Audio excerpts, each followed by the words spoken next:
Hi guys, welcome back to my channel. And if you're new here and you enjoy talking about the darker side of fiction, please don't be afraid to subscribe. It's pretty much all I talk about here, in all genres, may I add. Mostly horror though, and weird fiction. And today I'm going to review a book that I read with Joanie Reads. I'm going to put her information down there so you can go and check out her channel and subscribe to her. She's a great booktuber. She also centers around the darker side of fiction and nonfiction. She likes a lot of true crime stories, and I absolutely love watching her channel, and I was really happy to do a buddy read of Out Behind the Barn by John Boden and Chad Lutzke. Now this book, before I get into it, I'm going to read you the synopsis. The boys crept to the window and watched as Miss Maggie carried the long bundle into the barn, the weight of it stooping her aging back. Rafter lights spilled from the barn doors, and Davy saw an arm fall from the canvas-wrapped parcel. He smiled. "She's got someone!" Both children grinned and settled in their beds, eyes fixed to the ceiling. This was family growth. That's actually, I think, from the very first chapter. Yep, and pretty much that right there is pretty much what the book is about.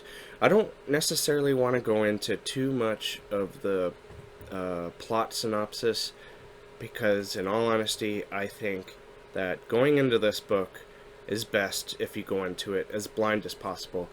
And that's why the back synopsis is very very thin, so to speak. It's very cryptic, and this book really needs to be experienced with a set of new eyes, with absolute ignorance going in as to what it's about. And having said that, I really enjoyed this book. I wasn't sure at first if I was going to like it. I needed to sit on this one for a while. I find that I need to do that with a lot of books I read these days. I don't know necessarily why. I find that I give a book a rating on Goodreads, and then I'll change it down the road because I've been thinking about it, and I'm like, why did I give it that? It needs to be this. And that's one reason why I stopped giving star reviews on any reviews that I do here on this channel. I just recommend it, or I don't, and I would recommend this one. This book, I think, is the characters. Let's get into them. I really love the characters. Each character felt very well fleshed out to me, especially Maggie. Maggie really shined in this. At first you think that she's going to be some kind of demon woman who's abusing these kids, but she's not. She's actually a very loving person. And so it's interesting where this story leads in concerns to that. You meet a few other people along the way, and they're all fleshed out very well.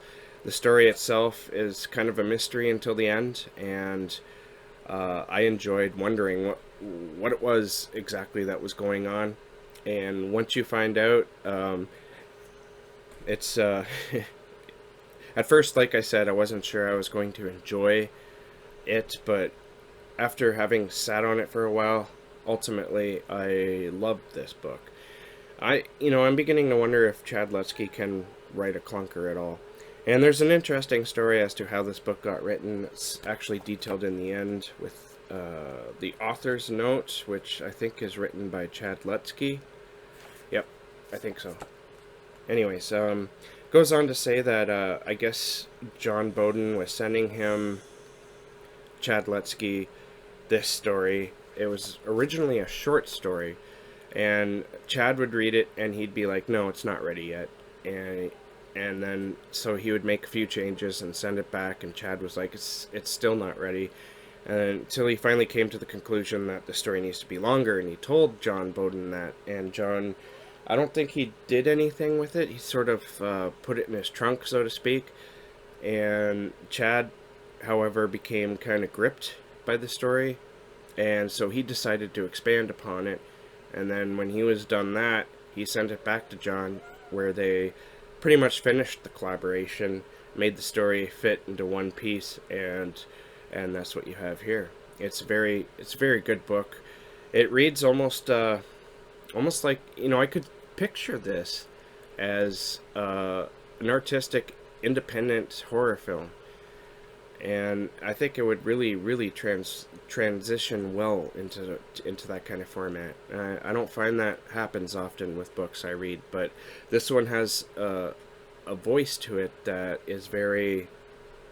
It's almost cinematic in the sense that it works very well as a piece of literature, but it would also work very well, at least in my mind, as a film. It would have to be an independent film, I think, or at least have that independent feel to it. Something that's a piece of art that's done very well, and yet doesn't have to be expensive. All right, so that is my review. I recommend this book. It's a lot of people are glowing over this book on BookTube and elsewhere, and I see why. It's a great read. So it has my recommendation. So thank you for watching. Keep being creative, and I'll catch you in the next bookish video.